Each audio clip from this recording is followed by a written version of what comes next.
Hello friends, welcome to today's Samayal. இன்னைக்கு நம்ம today சமையல்ல முற்றிலுமே வித்தியாசமான முறையில நல்ல சாஃப்ட்டான ரவா லட்டு நல்ல சுவையா ஈஸியா எப்படி செய்யலாம்னு தான் பார்க்க போறோம். இது எல்லாருக்குமே வரும் ரொம்ப ஒரு ஈஸியான ரெசிபி. அப்படியே வீடியோல சொல்லிருக்க மாதிரி ஃபாலோ பண்ணி பாருங்க. நிச்சயமா உங்க வீட்லயும் ரவா லட்டு ரொம்ப பெர்ஃபெக்ட்டா வரும். இதை இப்ப நம்ம எப்படி செய்யறதுன்னு பார்க்கலாம். இது செய்யறதுக்கு முதல்ல ஒரு கடாயில 1/4 கப் நெய் சேர்த்துக்கோங்க. நான் இன்னைக்கு எல்லாமே கப் அளவுகள்ல சொல்றேன். உங்க வீட்ல எந்த கப் இருக்கோ அந்த கப்பை பயன்படுத்தி அடுத்தடுத்த அளவுகள் அளந்துக்குங்க, சரியா இருக்கும். உங்களுக்கு நான் கிராம் அளவுகளையும் சொல்றேன். இது சரியா ஒரு 60 ml அளவுக்கு இருக்கும். இதுல 25 போல முந்திரி பருப்பு சேர்த்துக்கோங்க. கொஞ்ச நேரத்துக்கு மட்டும் லைட்டா இந்த மாதிரி வறுத்துக்கோங்க. உடனே ஒரு 25 போல காய்ந்த திராட்சை, கருப்பு காய்ந்த திராட்சை இருந்தால் கூட பயன்படுத்திக்கலாம், அதுவும் நல்லா இருக்கும் பார்க்கறதுக்கு அழகா. சேர்த்துட்டு அந்த திராட்சை நல்லா உப்பி வரணும், முந்திரி பருப்பு நல்லா பொன்னிறமாக சிவந்து வரணும். இப்போ பாருங்க இந்த மாதிரி. இப்போ ஸ்டவ்வை கம்ப்ளீட்டாக சிம்மில் வச்சுட்டு 1/2 கப் அளவுக்கு ரவை எடுத்திருக்கேன் மெஷர்மெண்ட் கப்பால். இது சரியா 1/4 கிலோ அளவுக்கு இருக்கும். சேர்த்துட்டு ஒரு 2 நிமிஷத்துக்கு 2லேருந்து ஒரு 3 நிமிஷத்துக்கு மட்டும் ஸ்டவ்வை மீடியம் ஃப்ளேமில் வச்சுட்டு வறுத்துக்கோங்க. ஹை ஃப்ளேமில் வச்சு வறுக்கக்கூடாது. ரவையினுடைய நிறம் மாறிடக்கூடாது. அதே சமயத்தில் நல்ல உதிரியா லைட்டாக பூ போல இந்த மாதிரி உங்களுக்கு வர ஆரம்பிக்கும். இப்போ இந்த ஸ்டேஜில் 1/2 கப் தேங்காய் துருகல். வீட்டில் இருக்கக்கூடிய ஃப்ரெஷ்ஷான தேங்காவை துருகிட்டு நீங்கள் வெறும் கடாயில் நல்லா ஒரு 2லேருந்து 3 நிமிஷம் வறுத்தீங்கன்னா இந்த மாதிரி நல்லா உங்களுக்கு உதிரியாக கிடைக்கும். நான் அப்படி தான் எடுத்திருக்கேன். இல்லைனா தேங்காய் பவுடர் அப்படின்னு சொல்லிட்டு உங்களுக்கு டிபார்ட்மெண்ட் ஸ்டோரில் கிடைக்கும். அதை கூட நீங்கள் தாராளமாக பயன்படுத்திக்கலாம். அதையும் சேர்த்துட்டு ஒரு 2 நிமிஷம் 2லேருந்து ஒரு 3 நிமிஷத்துக்கு ஸ்டவ்வை மீடியம் ஃப்ளேம்லேயே வச்சுட்டு இந்த மாதிரி வறுத்துக்கோங்க. இப்போ பாருங்க ரவையினுடைய நிறம் மாறல, ஆனால் நல்லா உங்களுக்கு பூ போல அழகாக ரவை உங்களுக்கு வெந்து வந்திருக்கு பாருங்க. அந்த நெய்யினுடைய சூட்லேயே ரவை சூப்பராக அழகாக வெந்து வந்துடும். இது இப்போ அப்படியே ஒரு வாரம் இருக்கட்டும்.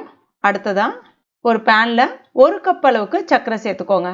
இது சரியா 200 கிராம் அளவுக்கு இருக்கும். கூடவே 1/2 கப் அளவுக்கு தண்ணி சேர்த்துட்டு இந்த சர்க்கரை ஒரு கம்பி பதத்துக்கு குறைவாகவே, அதாவது ரொம்ப ஸ்ட்ராங்கான கம்பி பதம் அப்படி கிடையாது, சிங்கிள் கம்பி பதத்துக்கு குறைவாக இப்போ பாருங்க இந்த மாதிரி கொதிச்சு வந்தாலே போதும். ஸ்டவ் ஆஃப் பண்ணிட்டு இது நல்லா சூடாக இருக்கு. அதுக்கு முன்னாடி இதில் ஒரு 1/2 டீஸ்பூன் அளவுக்கு ஏலக்காய் பொடி சேர்த்துட்டு ஒரு முறை கலந்து விட்டுக்கோங்க. இப்போ இதையும் அதில் சேர்த்துடலாம். எல்லா சக்கரை பாகுமே சேர்த்துட்டு நல்லா ஒரு முறை கலந்து விட்டுக்கோங்க. இந்த மாதிரி நல்லா சமன்படுத்திடுங்க. அப்படியே திறந்தே இருக்கட்டும் ஃபேன் காற்றுல, இல்லைன்னா கொஞ்சம் தனியாக ஒரு 3லேருந்து 4 நிமிஷம் மட்டும் அப்படியே விட்டுருங்க. அந்த சக்கரை பாகு அந்த ரவை நல்லா இழுத்துக்கும். அந்த சக்கரை பாகுனுடைய ஹீட்லேயே மிச்சமும் அந்த ரவை நல்ல பூ போல் சாஃப்டாக வெந்து வந்துடும். இப்போ பாருங்கள், நான் ஒரு 3லேருந்து ஒரு 4 நிமிஷம் அப்படியே விட்டு வச்சுருந்தேன். இப்போ இது மிதமான சூட்டில் இருக்குது. லைட்டாக, அதாவது ஃபுல்லாக கம்ப்ளீட்டாக நம்ம கலந்து விட்டுறக்கூடாது. அடியில் கொஞ்சம் சூடு இருந்தால் தான் நம்மளுக்கு உருண்டை பிடிக்கிறதுக்கு சௌரியப்படும். அதனால் கொஞ்சமாக மேலே எடுத்துட்டு அழகாக உருண்டை மாதிரி உங்களுக்கு தேவைப்பட்ட சைஸில் நீங்கள் பிடிச்சிக்கலாம். சின்னதாக பிடிச்சிங்க அப்படின்னா கிட்டத்தட்ட பார்த்தீங்கன்னா ஒரு 30லேருந்து 35 உருண்டை கூட வரும். ஒரு மீடியம் சைஸ் பாலாக நம்ம சப்பாத்தியெல்லாம் தேய்ப்போம்ல, அந்த அளவுக்கு உருண்டை பிடிச்சோம் அப்படின்னா உங்களுக்கு ஒரு 15 பால் போல் கிடைக்கும். அவ்வளோதான். அந்த மாதிரி உருட்டும் போது ஒரு முந்திரி பருப்பு, ஒரு காய்ந்த திராட்சை மேல் பக்கமாக வச்சு நீங்கள் உருட்டினீங்க அப்படின்னா ரொம்ப சௌரியமாக இருக்கும். நம்ம எப்பவுமே பார்த்தீங்கன்னா ரவா லட்டு பால் ஊற்றி செய்வோம், இல்லைன்னா வெறும் நெய்யை மட்டுமே பயன்படுத்தி செய்வோம். ஆனால் இன்னைக்கு நம்ம சக்கரை பாகை ரெடி பண்ணி சேர்த்து செய்திருக்கோம். அப்படின்றதுனால இது வெளியிலே வச்சு நீங்கள் பயன்படுத்தலாம். கிட்டத்தட்ட ஒரு 20 நாளைக்கு வரைக்கும் இது கெட்டு போகாமல் இருக்கும். வெளியிலே நீங்கள் ஒரு ஏர்டைட் கண்டெய்னரில் ஸ்டோர் பண்ணிக்கலாம். இதில் நம்ம தேங்காய் சேர்த்துருக்கோமே, கெட்டு போயிடாதான்னு கேட்டிங்கன்னா கண்டிப்பாக கெட்டு போகாது. இதை தேங்காவை நம்ம நல்லா வறுத்துட்டு மறுபடியும் நெய்யில் நம்ம நல்லா வறுக்கிறோம்.